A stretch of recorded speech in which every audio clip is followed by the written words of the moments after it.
Queridos irmãos, bom dia! Que a graça e a paz de nosso Senhor Jesus Cristo estejam com vocês. Eu sou o pastor Gideão e nós estamos aqui nesta manhã de domingo, 23 de julho, para estudarmos mais uma lição da Escola Bíblica Dominical da Assembleia de Deus, Marcas do Evangelho. E vocês, meus irmãos, são bem-vindos nesta manhã. E hoje nós temos aqui pessoas muito especiais aqui conosco. E eu quero pedir que eles, então, se apresentem. Vou pedir a minha esposa aqui primeiro que comece com ela, então. A paz do Senhor, irmãos. É um prazer mais uma vez estarmos aqui juntamente para participar desta Escola Bíblica Dominical. Eu sou Elizabeth, esposa do pastor Gideão. Amém. Paz do Senhor, irmãos. Meu nome é Wesley. Já quero agradecer ao pastor pelo convite, poder estar participando aqui com os irmãos. E sou o marido dessa joia preciosa que está aqui do meu lado. Amém. A paz do Senhor. Eu sou a Miriam, esposa do Wesley. Amém. Muito bem. Nós também estamos felizes com os nossos irmãos aqui conosco. Irmãos, antes da gente começar aqui a ministrar a palavra de Deus, eu quero pedir que você que ainda não é inscrito no nosso canal, que você possa se inscrever no nosso canal, fazer comentário no chat, participar, né, curtir o vídeo, fazer os comentários, né, porque a nossa EBD Online é uma bênção.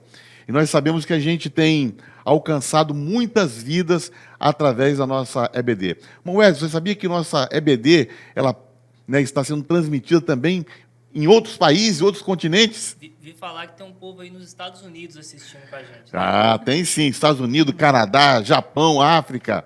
É uma bênção. Então, irmãos, nós vamos estudar hoje a lição de número 4, que diz que tem como título o seguinte: Quando a criatura vale mais que o Criador. É um tema muito interessante, muito importante para nós debatermos aqui nesta manhã. Então, quero pedir ao nosso irmão Wesley para fazer essa oração. Amém. Tema muito forte e que Deus nos dê graça. Amém. Amém. Para falar. Vamos orar, irmãos. Senhor, obrigado por este momento aqui reunidos para poder falar da Tua Palavra. Amém, Jesus. Obrigado, Senhor, por essa rica oportunidade de poder levar a Tua Palavra àqueles que ainda não puderam receber. Pedimos ao Senhor que o Senhor venha nos iluminar, que venha nos dar sabedoria e que use nossas bocas como canal de bênção para abençoar outras pessoas. Glória a Deus. Ser conosco neste momento maravilhoso. Amém, Jesus. E nos guie, Senhor, para aquilo que é a Tua vontade, que venhamos falar aquilo que o Senhor deseja. Em nome de Jesus, amém. Amém. Amém. E agora nós vamos chamar o quadro Família Firmado na Palavra. A paz do Senhor, irmãos, tudo bem? Eu sou o diácono Josué. Essa é minha esposa. Laís. O título da lição de hoje: Quando a criatura vale mais do que o Criador. E vamos fazer a leitura do texto áureo, da verdade prática e da leitura bíblica em classe, irmãos. O texto áureo: Pois mudaram a verdade de Deus em mentira, e honraram e serviram mais a criatura do que o Criador, que é bendito eternamente. Amém. Romanos 1, 25. A verdade prática: a exaltação da criatura acima do Criador é a usurpação da glória divina pela mentira e vaidade humana. E agora a leitura bíblica em classe está em Romanos capítulo 1, dos versículos 18 até o 25. Porque do céu se manifesta a ira de Deus sobre toda impiedade e injustiça dos homens que detêm a verdade e injustiça, porquanto o que de Deus se pode conhecer, nele se manifesta, porque Deus lhe o manifestou. Porque as suas coisas invisíveis, desde a criação do mundo, tanto o seu eterno poder como a sua divindade se entendem e claramente se veem pelas coisas que são criadas, para que eles fiquem inexcusáveis. Porquanto, tendo conhecido a Deus, não o glorificaram como Deus, nem lhe deram graças, antes em seus discursos se desvaneceram, e o seu coração insensato se obscureceu. Dizendo-se sábios, tornaram-se loucos, e mudaram a glória de Deus incorruptível em semelhança da imagem de Deus corruptível, e de aves, e de quadrúpedes, e de répteis. Pelo que também Deus os entregou às concupiscências do seu coração, à imundícia, para desonrarem o seu corpo entre si. Pois mudaram a verdade de Deus em mentira e honraram e serviram mais a criatura do que o Criador, que é bendito eternamente. Amém. Amém, irmãos. Agradecemos a oportunidade em nome de Jesus. Muito bem, irmãos. Esse quadro é maravilhoso, né? É um dos momentos assim mais especiais quando uma família participa aqui da nossa EBD. Vamos fazer aqui a introdução da nossa lição. Em Romanos 1:25, nós sabemos que o apóstolo Paulo, né, ele diz que os homens mudaram a verdade de Deus em mentira. Então é como se fosse assim, né? Agora a verdade virou mentira. E eles honraram e serviram mais a criatura do que o Criador, né, que é bendito eternamente. Então nós podemos com isso identificar 4 pecados, né, que têm causado assim muitos problemas, muitos estragos nas mentes, nas consciências e nos corações dos homens, né? Podemos falar da soberba, podemos falar da insensatez, podemos falar da autossuficiência e também da impiedade. São pecados que estão ali na natureza humana, causando grandes prejuízos para o homem. E esses pecados têm afastado o homem de Deus a tal ponto, né, de que os homens hoje olharem para a sociedade e não verem mais assim a verdade absoluta de Deus, né? Eu gostaria até de comentar aqui com o nosso irmão Wesley. Irmão Wesley, né, ainda existe verdade absoluta? Né, porque a nossa sociedade, os homens hoje estão dizendo que não há mais verdade absoluta. Bom, pastor, esse é um tema delicado, né? Ainda mais nos tempos que nós estamos vivendo, né? Hoje as pessoas relativizaram muito as coisas. Sim, né? Então, as pessoas tendem a falar que cada um defende a sua própria verdade. Mas nós, como cristãos, como servos de Deus, nós temos que ter a nossa plena convicção de que existe uma verdade, Sim. que é a verdade da palavra do Senhor. Glória a Deus. E baseado nessa palavra, na palavra do Senhor, é que nós vamos pautar o nosso comportamento aí, seja no âmbito particular, no âmbito social. Nós vamos defender e levantar a bandeira dessa verdade, que é a verdade de Deus. Amém. Amém. Então, irmã Elis, vivemos num tempo assim de pós-verdade? Sim, nós vivemos num tempo de pós-verdade, né? Porque tudo, né, virou relativo, né? Como o irmão Wesley falou, nós que temos a palavra de Deus como base, né, regra de fé e prática, nós não podemos nos render a essa verdade da pós-verdade, a verdade relativa. E o dicionário Oxford, ele define este termo como aquilo que é relativo às circunstâncias nas quais os fatos objetivos têm menos influência em moldar a opinião pública do que os apelos à emoção e às crenças pessoais. Isso significa que a verdade perdeu a importância e valor, né? Isso é uma coisa assim muito grave, né? Quando a gente percebe, né, que a verdade parece que não tem mais importância, né, irmã Miriam? Sim. A gente vive numa sociedade que parece que as pessoas, né, já não assim procuram mais a verdade. Tudo é relativo, então relativizam tudo e isso acaba até mesmo confundindo as pessoas, né? Sim, e é até curioso que todo mundo tem a sua própria verdade. É isso aí. Mas ninguém aceita a Bíblia como verdade. A gente que defende o Evangelho, a gente é tido como intolerante, que a gente prega mentira, sendo que, na verdade, a gente está pregando a única verdade que existe. Glória a Deus. É verdade. Então nós temos que cada vez mais, né, nos agarrar nessa verdade. Irmão Wesley, nós poderíamos dizer que a verdade, né, na nossa sociedade, ela está sendo assim desconstruída, há um movimento, há uma orquestração, né, que tenta desconstruir, né, a verdade na sociedade?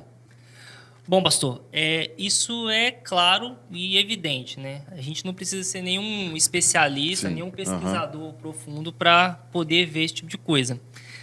Parafraseando o livro do pastor Douglas, tem uma passagem lá que diz que a desconstrução da verdade é uma das principais estratégias secularistas de oposição ao cristianismo. Ou seja, com essa ferramenta de desconstruir aquilo que é a verdade, é a forma que eles usam para atacar o cristianismo, né? Usando artifícios como taxar a gente como intolerante religiosos e coisas desse tipo, certo? Tem um filósofo alemão, Nietzsche, que ele defende um ponto de que defende uma perspectiva de que não existem fatos, apenas interpretações. Ou seja, nada é uma verdade. Tudo é verdade a partir daquilo que você interpreta. Sim. Certo? Tem uma frase que é atribuída a George Orwell que diz que a verdade ela é escrita pelos vencedores.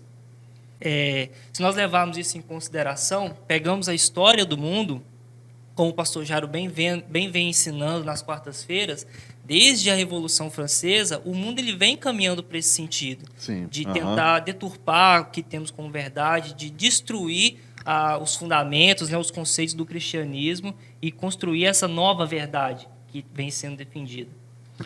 Muito bem. Agora, assim, o momento que a gente vive, irmãos, né, você que está acompanhando a nossa EBD nessa manhã, o momento que a gente vive é tão delicado que esse problema, né, da pós-verdade, que alguns também chamam de pós-evangelho, em relação ao povo cristão, isso tem alcançado também as igrejas cristãs. Então, as igrejas cristãs, que deveriam ser as guardiãs da verdade, porque têm as Escrituras, porque têm o Espírito Santo, né? Ou então deveriam ter, né? A igreja cristã deveria ter as Escrituras e o Espírito Santo. Algumas igrejas estão também dando lugar a essa chamada pós-verdade, né? Então, uma informação que a gente pode trazer aqui, que é uma informação importante e preocupante, né? Cresce no meio cristão aqueles que estão abandonando a verdade das Escrituras. E com isso, avança, né, no nosso meio, o liberalismo teológico, o progressismo e a relativização da verdade. Então, assim, são 3 frentes que a gente tem que combater, né? É o liberalismo teológico, o progressismo e a relativização da verdade. Em relação ao liberalismo teológico, algumas ideias, né, que a gente poderia dizer que eram ideias heréticas e eram aberrações, hoje têm sido pregadas em algumas igrejas. Por exemplo, a rejeição das Escrituras como palavra de Deus infalível e inspirada. Então, nós vemos pastores, até renomados, né, dizerem que a Bíblia precisa ser atualizada, que a Bíblia, né, ela não tem uma mensagem atual para os nossos dias. Falam que a Bíblia está obsoleta. Obsoleta. Relativizando, né, a inspiração das Escrituras. Também o teísmo aberto. Talvez alguns irmãos não conheçam esse termo, né, o teísmo aberto, mas isso é uma verdadeira aberração. Porque o teísmo aberto, ele vai ensinar que Deus, ele não possui os atributos de onisciência, onipotência, onipresença. Então, eles também são indiferentes em relação, né, ao ensino do pecado e rejeitam os milagres das Escrituras e o sobrenatural, né? Aí eu pergunto, né, conversa com a nossa irmã Miriam. Nossa irmã Miriam, se nós tirarmos das Escrituras o fator sobrenatural, se tirarmos os milagres, se tirarmos a ressurreição de Jesus, o que vai sobrar nas Escrituras para nós, né? Sendo que ela é o nosso guia. É a nossa base. É a nossa base. Se tirar isso tudo, não vai nos sobrar nada. Por isso que cada vez mais a gente vê pessoas tendo tanto apego à comprovação científica. Só acredita se a ciência comprovar. Sim, uhum. Então, um milagre, se não puder ser comprovado ali cientificamente, isso é uma mentira. Será que Deus realmente abriu o Mar Vermelho para o pessoal passar? Se não tem uma comprovação, então isso não é uma verdade. E aí já coloca a Bíblia como uma mentira, como uma farsa. Sendo que, na verdade, se uma coisa não é comprovada pela ciência, talvez ela seja uma verdade, sim, e com certeza é. Tem pouco tempo que o Arthur, meu filho, Sim. ele me questionou, disse assim, mamãe, algum dia a ciência vai conseguir provar a Deus? Eu falei assim, meu filho, não. E não é necessário que prove para isso ser uma verdade. Aí eu usei como exemplo e falei assim, meu filho, você acha que a mamãe te ama? Ele falou, acho. Então, assim, a ciência vai provar isso um dia? A ciência vai conseguir ver que eu sou uma boa mãe, que eu cuido da sua alimentação, cuido da sua saúde, então eu sou uma mãe que te ama. Mas o amor não vai ser medido pela ciência. E é uma verdade.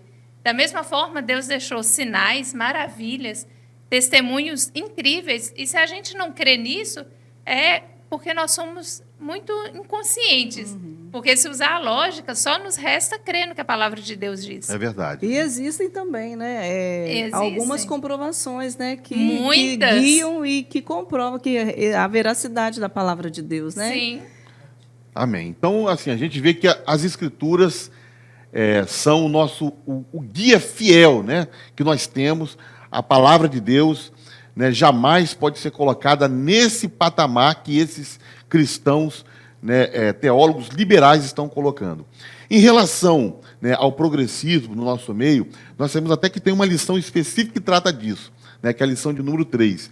Mas a gente vê, irmão Wesley, hoje avançar, né, até mesmo no meio cristão, né, pessoas que são favoráveis à união homoafetiva, à redefinição do conceito de família, à defesa do aborto, à liberação das drogas e tantas outras coisas que vai assim, na contramão mesmo daquilo que é o ensino das Escrituras. Não é verdade?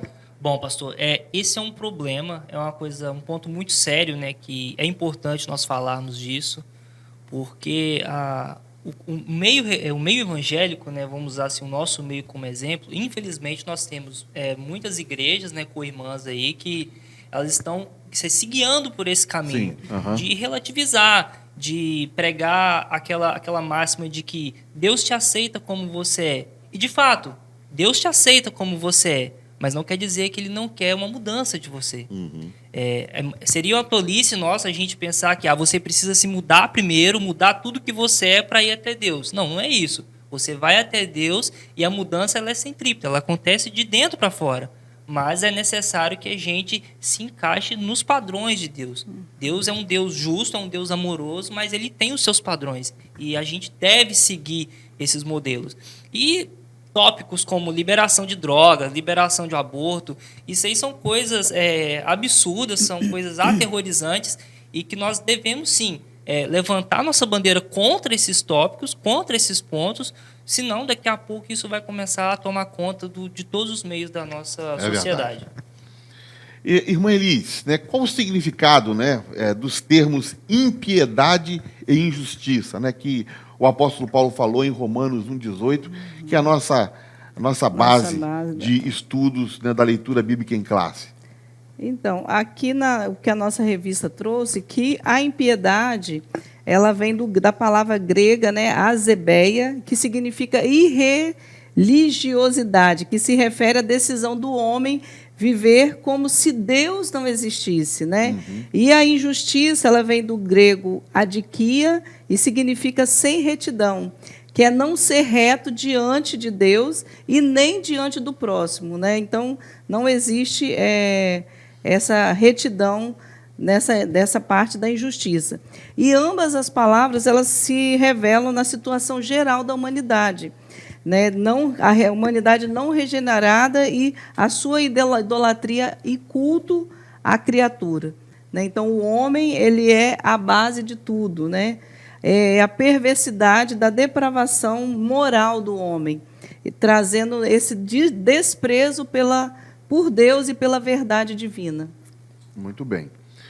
Agora a gente vê, né, que nesse texto de Romanos, a gente pode poder dizer que a pior coisa que Deus pode fazer com o homem é deixá-lo à mercê de seus próprios desejos. É Deus abandonar o homem, né? E Paulo, por 3 vezes nesse texto, ele vai dizer isso, né, que Deus entregou o homem aos seus desejos pecaminosos, né, aos desejos pecaminosos do seu coração.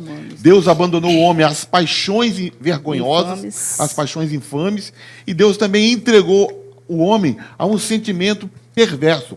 Uma vez que o homem, né, conhecendo Deus, não glorificou, né, sabendo que Deus, né, é o Criador de todas as coisas, ele se volta agora para a criatura, né, e resolve viver os seus próprios caminhos. Então Deus deixou esse homem, né, viver dessa forma.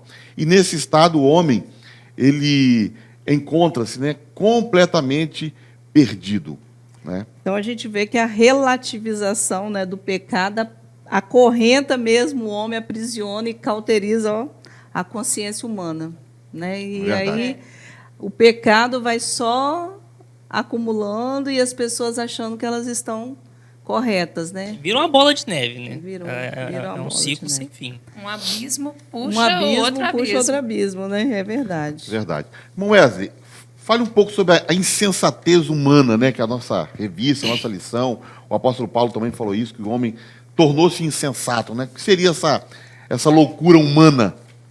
Bom, pastor, quando a gente pega a Bíblia e a gente começa a fazer a leitura, e é até muito interessante o nosso devocional, que ele nos permite mesclar o Antigo Testamento com o Novo, e a gente começa a contextualizar a Bíblia de forma atemporal, né? O capítulo 3 de Gênesis, ele trata sobre a queda do homem. Se a gente for observar, desde a queda, a humanidade ela caminha com os próprios pés rumo à decadência. O homem ele tem tomado atitudes insensatas desde então, né? A gente pega aqui no livro, na carta de Paulo aos Romanos, né? A partir do versículo 18 aqui, que é onde trata sobre idolatria e depravação dos homens, Sim. mas uma parte específica aqui a partir do versículo 21, que diz: portanto, tendo conhecimento de Deus, não o glorificaram como Deus, nem lhe deram graças, antes se tornaram nulos em seus próprios raciocínios, obscurecendo-se-lhes o coração insensato. Incalculando-se por sábios, tornaram-se loucos. Ou outra tradução vai dizer algo como: eles dizem que são sábios, mas são loucos ou são insensatos, né? Nós podemos ver a Bíblia, ela traz para a gente o ser humano, por ações próprias, eles caminharam rumo à insensatez. E o próprio livro, o próprio capítulo 1 de Romanos, ele também traz consequências disso, como o senhor bem falou, né? O versículo 23, ele traz para a gente: e mudaram a glória do Deus incorruptível em semelhança da imagem do homem corruptível, bem como de aves, quadrúpedes e répteis. Por isso, Deus os entregou, tais homens, à imundícia, pelas concupiscências do próprio coração, para desonrarem o seu corpo entre si, pois eles mudaram a verdade de Deus em mentira, adorando e servindo a criatura no lugar do Criador, o qual é bendito eternamente. Ou seja, por suas próprias atitudes, os homens eles buscaram esse afastamento de Deus. E a gente vê que isso é um problema e isso é uma consequência muito grave, que o próprio Davi, quando ele percebe o seu pecado, uma das coisas que ele pede para Deus não é para manter seu trono ou seu poder, mas para Deus não tirar dele a sua presença. Verdade. A gente percebe a gravidade disso. Muito bem, né? E a gente vê que o homem, ele é indesculpável diante de Deus. Uma vez que Deus se revelou, né, ao homem pela natureza, o homem pode olhar a criação e ele pode entender que há um Deus, que há um Criador, mas uma vez que ele agora se volta contra esse Deus, então ele está sob a ira de Deus. A ira de Deus está, né, se manifestando para o homem. E, irmã Miriam, o culto à criatura, isso tudo, né, todos esses pecados do homem vai levar, né, ao culto à criatura, não é isso? Sim. E essa é uma rebelião contra Deus. Rebelião. A rebeldia é você desobedecer a uma autoridade. Deus é a autoridade máxima nas nossas vidas. E quando ele entregou as tábuas da lei, ele disse que não terás outros deuses diante de mim, Sim. não farás para ti imagens, esculturas, e nem a elas prestará culto. Então, quando o homem desobedece esse princípio divino, ele está se rebelando contra Deus. E aí começa a ver divindade em outros homens, num artista, exalta aquele artista e não glorifica a Deus. Consegue enxergar uma divindade num animal e não consegue reconhecer a Deus como Senhor de sua vida. Né? Se prostrar diante de animais, né? Sim. De quadrúpedes, de imagem, Às vezes até políticos, a gente viu na última eleição que os crentes, às vezes de forma vergonhosa, usavam versículos da Bíblia para defender o Lula, para defender o Bolsonaro, mas essas pessoas às vezes não têm coragem de pegar a sua Bíblia e sair para evangelizar, para proclamar as boas novas. Então, como assim que consegue usar a palavra de Deus para tanta coisa e não consegue usar para obedecer a Deus? Sim. É um evangelho adaptativo, né? Ele adapta às suas próprias vontades, né? Sim. E Deus se ira contra isso e muitas pessoas já não têm mais temor da ira divina. É verdade. Muito bem. Irmãos, a gente então conclui aqui esse primeiro tópico da lição, né, e vamos para o segundo tópico da nossa lição, que fala sobre a revolução do pensamento humano. Né? E eu vou pedir aqui ao nosso irmão Wesley para ele comentar para a gente aqui sobre esse movimento chamado de renascença, ou renascentismo. A nossa lição ela tem alguns tópicos que são assim, bem conceituais. Né? Então, esse é um momento que a gente vai ter que prestar bastante atenção para a gente entender, né, dentro do contexto do que está acontecendo hoje, mas o que está acontecendo hoje, na verdade, já vem desde há muitos anos, há séculos atrás, né, já tem um movimento, né, trazendo essas ideias, né, para até que chegue, né, até chegar nos nossos dias de hoje. Né? E esse movimento Renascença, tudo começa ali, né, irmão Wesley? Isso. Antes de começar aqui, eu quero pedir aos irmãos que compartilhem o vídeo, já que é um tema Sim. profundo e complexo, então compartilhe com seus amigos, seus pais, vizinhos, né? Curte aí, ajuda a gente a espalhar essa palavra aí. Mas falando sobre o renascentismo, ou a era do renascimento, né, pastor? Esse termo ele começou a ser cultivado ali em meados do século XIV. Né? Mas ele ganhou força mesmo ali por volta de 1789, que é quando explode ali a Revolução Francesa. Sim. Né? Junto com a Revolução Francesa, que é o chamado ali o período das luzes, né? Que eles chamam erroneamente de período das luzes, mas nós bem sabemos que é aí que começam de fato as trevas, né? Esses idealizadores eles começaram a pregar com mais veemência, dar força para esse movimento que tem como finalidade, basicamente, tirar a presença de Deus, tirar o conceito do Deus divino do meio social e fortalecer o culto aos homens, né? Dá-se origem aí ao antropocentrismo. Né? É um abandono do teocentrismo, né? Isso, quando exatamente. Deus está no centro, o homem tira Deus e o que fica? O homem. Fica o homem. Eles tiram a figura do divino e começam a fazer o culto ao homem. Aí dá o termo antropocentrismo, né? É o homem ao centro, certo? Em resumo, né, esse movimento renascentista ele vem para introduzir um processo de secularização da sociedade, né, com ideias racionalistas, né, que pregam hedonismo, né, e buscam enxergar o mundo agora não mais pela lente do Criador, mas pela uma visão da criatura, né? Eles começam aí a dar origem ao que a gente chama de humanismo, por assim dizer. Uhum. Esse processo de secularização, na verdade, né, seria assim, o abandono dos preceitos culturais que se apoiam na religião. Então, quando a sociedade torna-se uma sociedade secularista, significa que ela está abandonando os preceitos da religião, das divindades, de Deus, né? E agora, né, o homem está no centro. É preciso, né, como se fosse assim, né, trazer novos conceitos, né, implementar novas ideias, mas essas ideias sem a religião, sem Deus, né, tendo o homem no centro de todas as coisas. E o surgimento do humanismo, né, é o nosso segundo tópico desse tópico 2 da nossa lição, nosso segundo item, na verdade. Né? Então, esse termo humanismo, ele é aplicado a uma variedade de crenças, né, métodos e filosofias que colocam ênfase central no reino humano. Então, o homem está no centro, né, o antropocentrismo, temos falado aqui desse movimento. O irmão Wesley já colocou aqui que esse movimento começou na Itália por volta aí do século XIV, né? E assim, existem algumas características do humanismo que a gente poderia frisar aqui, né? 4 características desse movimento. A ética e a moral dependem do homem. Então, o homem está na base dos valores e não é mais a divindade, né, que encontra-se no centro, que encontra-se na base das coisas.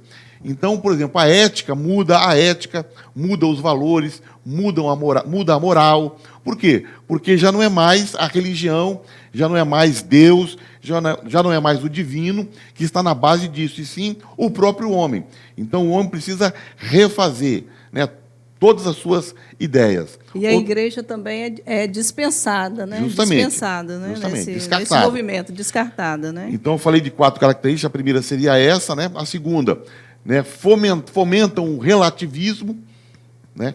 Então, nós estamos trazendo esse conceito desde o início da aula, né? Não há mais verdade absoluta nessa sociedade, né, que pensa dessa forma. Então, fomentam o relativismo, a ausência de valores absolutos e o culto ao homem.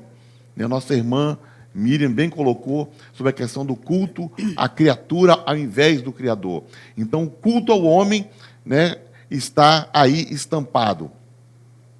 Agora, irmãos, eu quero pedir, né, aos nossos irmãos aí da edição para colocar um vídeo, né, um vídeo do nosso pastor Jairo, onde ele faz um comentário muito importante, mostrando que o humanismo ele se encaixa na categoria de religião. Olha que coisa interessante, né?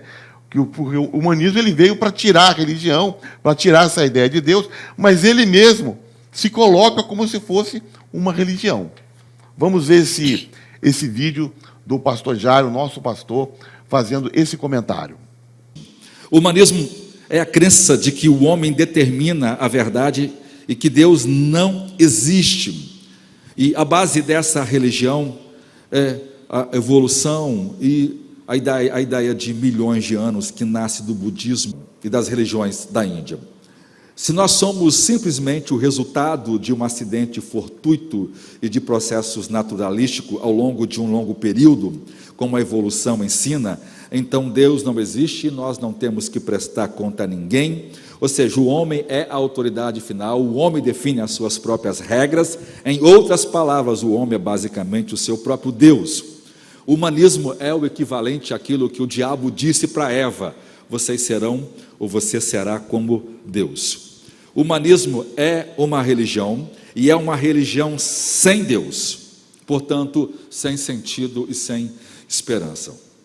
Muito bem, irmãos. O que vocês acharam aí do vídeo do pastor Jairo? Comentem, coloca aí no chat, né, se você gostou desse comentário do nosso pastor, mostrando que o humanismo, na verdade, ele veio para substituir, né, a religião. Ele se coloca como uma religião, né? O humanismo é a religião sem Deus, né? E o Deus do humanismo é o próprio homem, né? E nessa, vamos pensar assim, nessa corrente filosófica, nesse movimento, a criatura vale mais que o Criador. Isso é incrível, né? Quando o homem começa a valorizar muito mais a criatura do que o próprio Deus, do que o próprio Criador.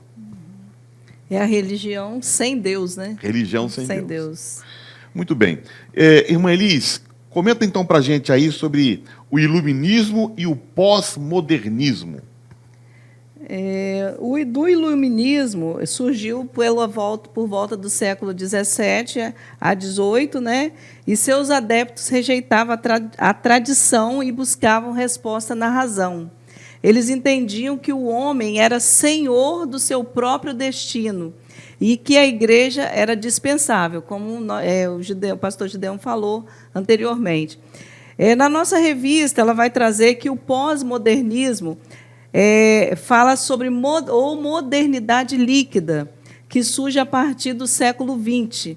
Então, os sociólogos eles observavam que a sociedade deixou de ser sólida e passou a ser líquida. Isso quer dizer que os valores que eram absolutos, né, tornaram-se relativos. Então, nós estamos percebendo com essa lição que é tudo relativo, né? Para eles, né, para todas essas ideias e ideologias, tudo é relativo. E aí isso existe uma agenda que foi forjada lá atrás para influenciar, né, a vida da sociedade como um todo. Né? Então, dois grandes imperativos que marcam, né, este movimento, que é o hedonismo e o narcisismo, que o irmão Wesley falou, né, anteriormente. E o que é isso? O hedonismo é a busca desenfreada pelo prazer. E o narcisismo é apenas pensar em si mesmo, né? O egocentrismo. Então, na busca do bem-estar do ser humano, busca-se o hedonismo e busca-se o narcisismo. E uma coisa curiosa, irmã, é que isso está no mundo, no meio secular, né, como chamamos, mas algo muito grave é que isso também já está chegando nas igrejas. É verdade. Qualquer Google que você der no YouTube aí, facilmente você vai encontrar alguma pregação em que ela vai dizer que você é a menina dos olhos de Deus, que Deus está ali para atender as suas necessidades, para acalentar o seu coração. Já não é mais aquela pregação em que te leva a refletir sobre o seu comportamento, levar você a reconhecer o seu pecado, né? Arrependimento e buscar o perdão de Deus. Já não é mais isso. Deus agora, é o servo. Deus é o servo e agora Deus você que é o Senhor. Homem. Exatamente. E desculpa, interromper. Pode falar. João 8, né, 34b, diz que todo aquele que comete pecado é servo do pecado. Né? Então, nós vemos que esses conceitos, né, que estão infiltrados na nossa sociedade e até mesmo, né, dentro da igreja, isso tem afastado as pessoas de Deus e do verdadeiro arrependimento em Jesus, né? Porque quem convence o homem do pecado, da justiça e do juízo é o Espírito Santo, mas com tantas ideias, né, conceitos deteriorando a palavra de Deus como relativa, fazem com que, como diz em João, aquele que comete pecado é servo do pecado. Se tornam escravos do pecado. Escravo, é verdade. Muito bem. Então a gente vê assim uma total inversão de valores, né, que está acontecendo em nossa sociedade. Né? Então, nós, como igreja de Cristo, como igreja do Senhor, nós precisamos realmente levantar a bandeira do Evangelho. Né? Nós sabemos que nem tudo está perdido, porque a igreja está aqui na terra, como sal, como luz, e nós precisamos falar a palavra de Deus com toda a autoridade. Nós temos o Espírito Santo, nós temos a palavra de Deus. Amém. E nós temos que, né, mudar essa geração. Nós podemos fazer isso. Com a pregação do Evangelho, com o nosso testemunho, nós podemos alcançar vidas para o Senhor. Amém. Muito bem, irmãos. Então, vamos agora entrar no terceiro tópico da nossa lição, que tem como título Tipos de Auto-Idolatria. E a gente vê que essa ideia vem desde o Éden, né? Desde o Éden, quando a serpente tenta ali, né, enganar o homem, né? E essa é a proposta dela. Não, se você, né, fizer o que eu estou falando, você vai ser igual a Deus. Então é uma proposta antiga, uma proposta da serpente. Idolatria do coração, nosso irmão Éden. Né? Esse tópico ele é interessante e a revista ela traz aqui muito bem explicado para a gente. Eu quero ler aqui. O coração se refere às emoções, à vontade e ao centro de toda a personalidade.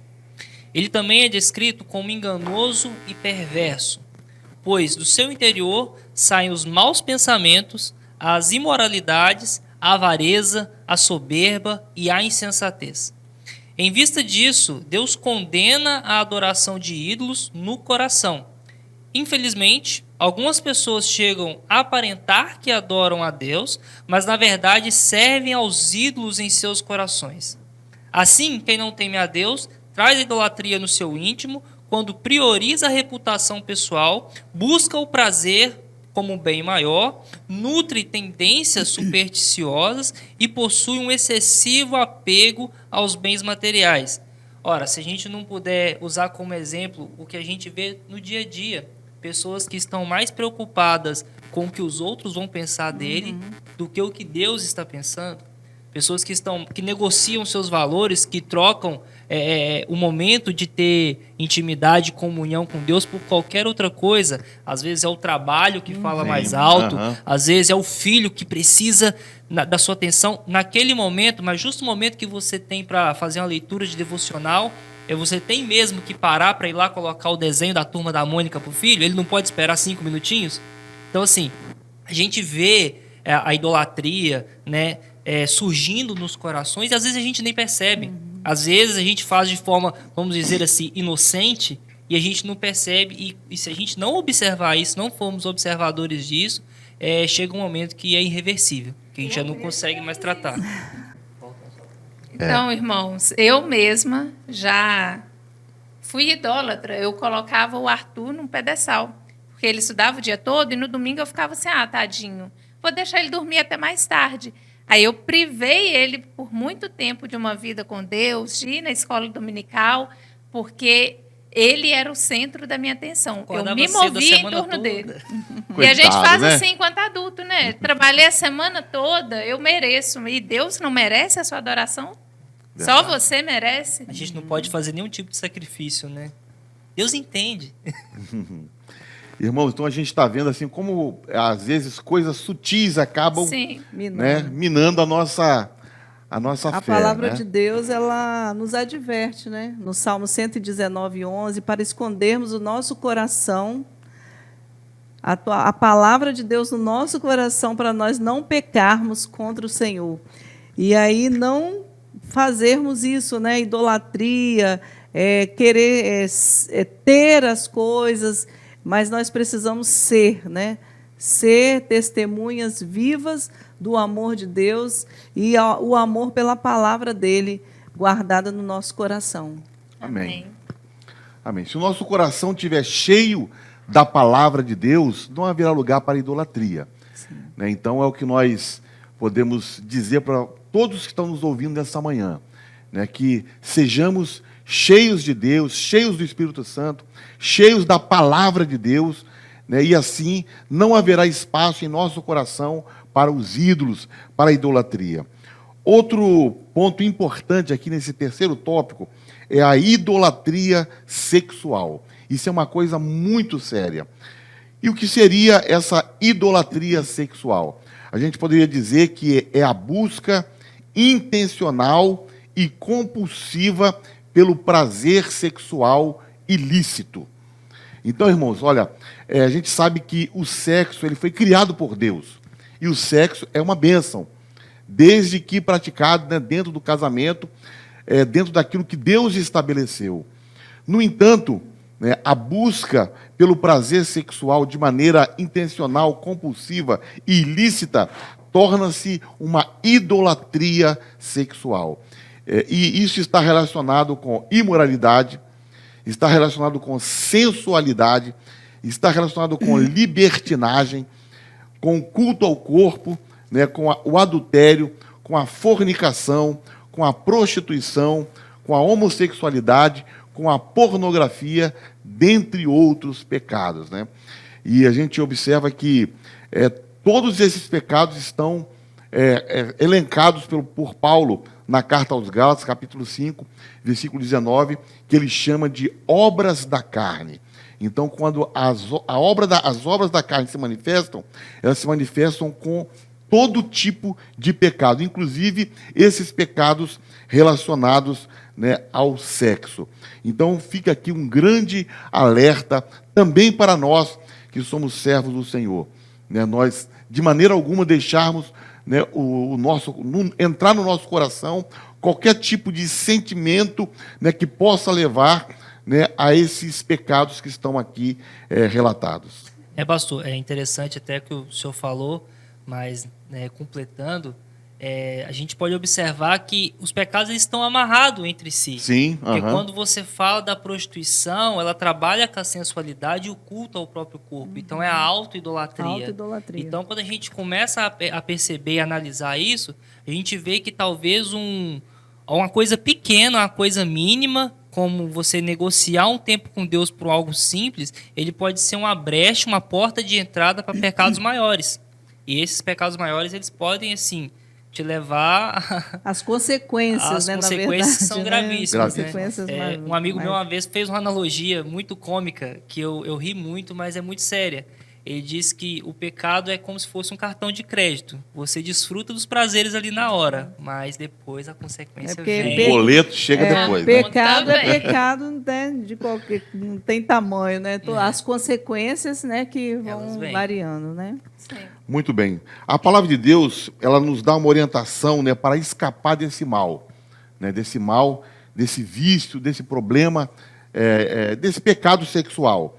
E a orientação está lá em Gálatas 5,16, que diz assim: vivam no Espírito e vocês jamais satisfarão os desejos da carne. Amém. Então nós temos que viver no Espírito, né? E o que é viver uma vida no Espírito? Senão nós nos entregarmos por completo, né, a Deus.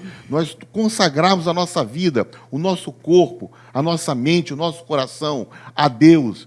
Então, se vivermos no Espírito, jamais nós vamos satisfazer aos desejos da nossa carne.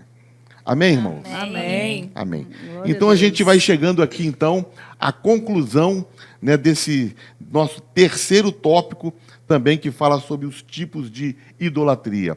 E agora vamos para uma sessão de perguntas. Nós temos alguns irmãos, né, que vão fazer perguntas e a gente vai responder essas questões aqui na nossa aula. A paz do Senhor Jesus, irmãos, eu sou o diácono Rodrigo Traba, e a pergunta é: qual a identidade humana de acordo com a palavra de Deus? Muito bem, boa pergunta, né? A pergunta sobre a identidade humana de acordo com a palavra de Deus, né? Esta questão da identidade do homem é muito importante. Então, quem é o homem, né? É uma pergunta até que tem sido feita ao longo dos anos, né? Quem é o homem? O que é o homem? Então, a verdadeira identidade do homem, ela não se encontra no antropocentrismo, que foi tão falado aqui nesta manhã.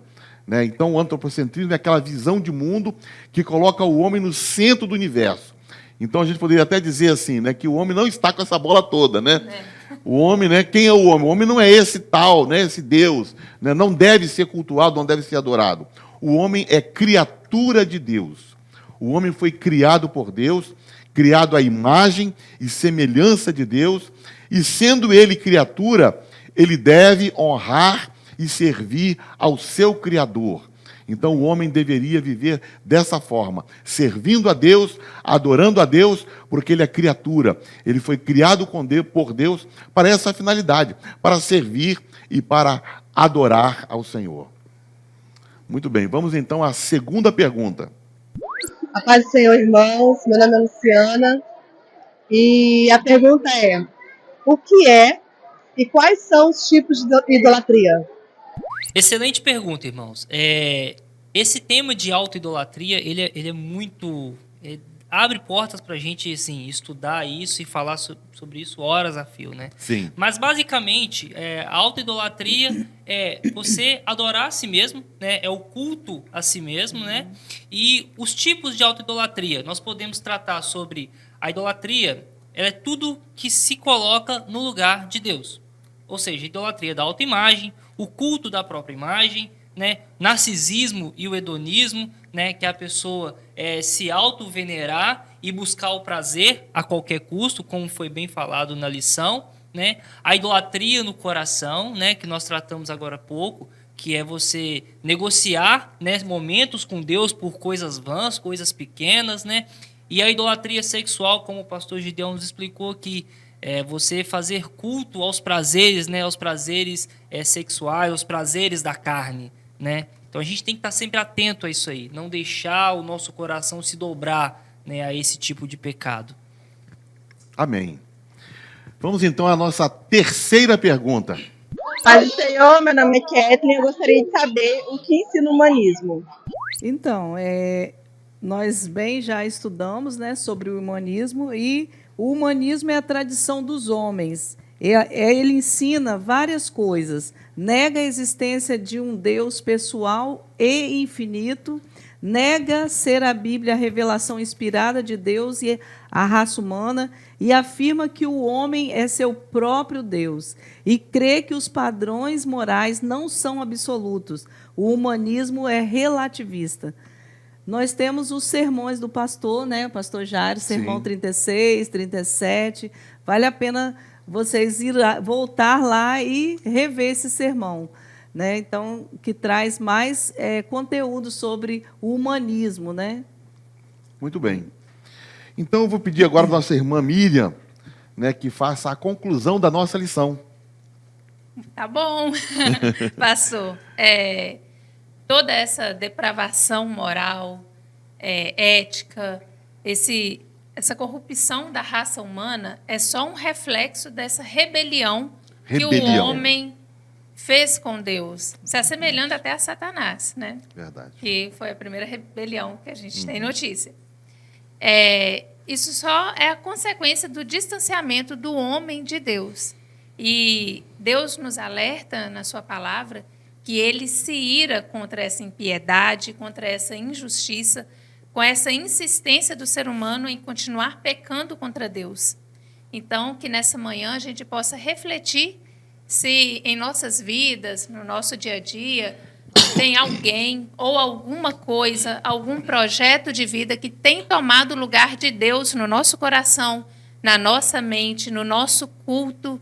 Se a gente está realmente indo à igreja para cultuar a Deus ou a gente está só buscando uma mensagem para massagear o nosso ego, para nos satisfazer. Ou deixando de ir, né? E deixando de Ou ir. deixando de ir, né?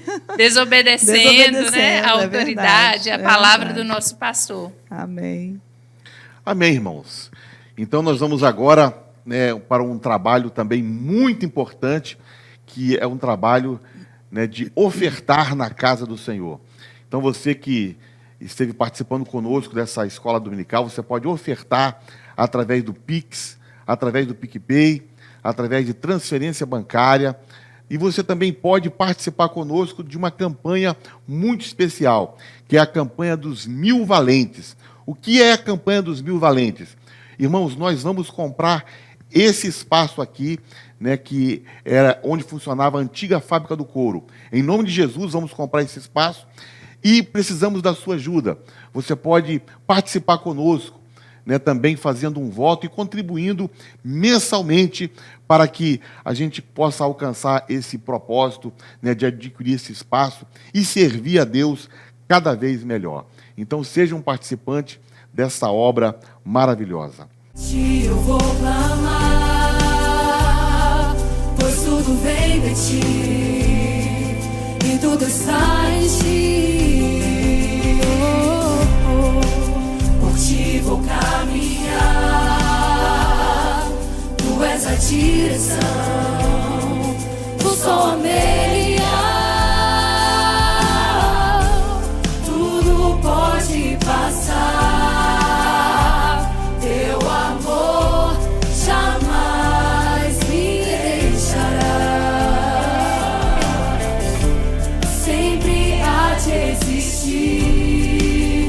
Novo amanhã preparado pra mim.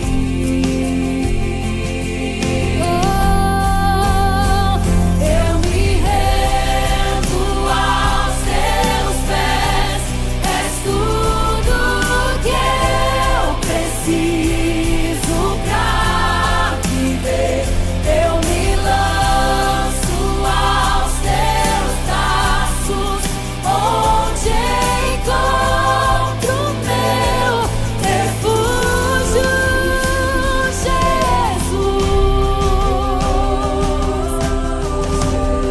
Vou estar aqui, eu me rendo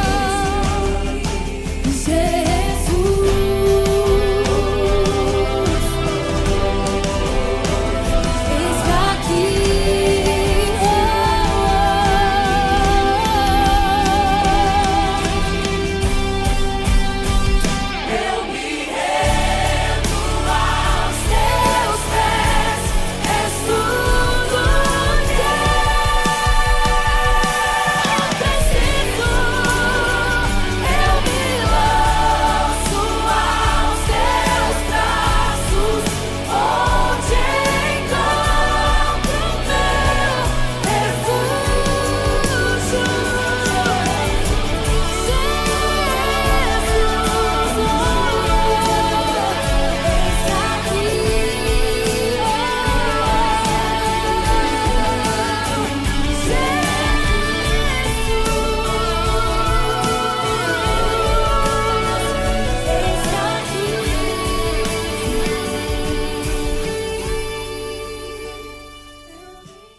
Então, irmãos, nós estamos chegando ao final da nossa EBD e eu quero desde já agradecer aqui aos nossos irmãos, né, a minha esposa Elizabeth, nossa irmã Miriam, nosso irmão Wesley Santana, né, que os dois ministraram, né, de maneira assim maravilhosa nessa manhã, contribuíram muito, né, com a nossa EBD, e eu tenho certeza que não ficará só nesse convite, irmãos. Amém. Vocês são bem-vindos nessa manhã. Então vamos nos despedir dos nossos irmãos, né, com uma palavra, né, que cada um fale uma palavra despedindo aí dos nossos irmãos. Eu quero agradecer, né, mais uma vez a participação e que a palavra de Deus seja absoluta nas nossas vidas. Glória a Deus. E na sua vida também, em nome de Jesus. Amém. Eu quero agradecer ao pastor Gideão pelo convite. Espero sim voltar mais vezes. Amém. Aí, ó. Porque eu também fui muito edificada estudando essa lição, que eu pude recordar de tanta coisa errada que eu já fiz e me arrepender mais um pouquinho. Amém. Amém. Glória a Deus. Que lição maravilhosa, né, pastor? Amém. Uma lição muito profunda.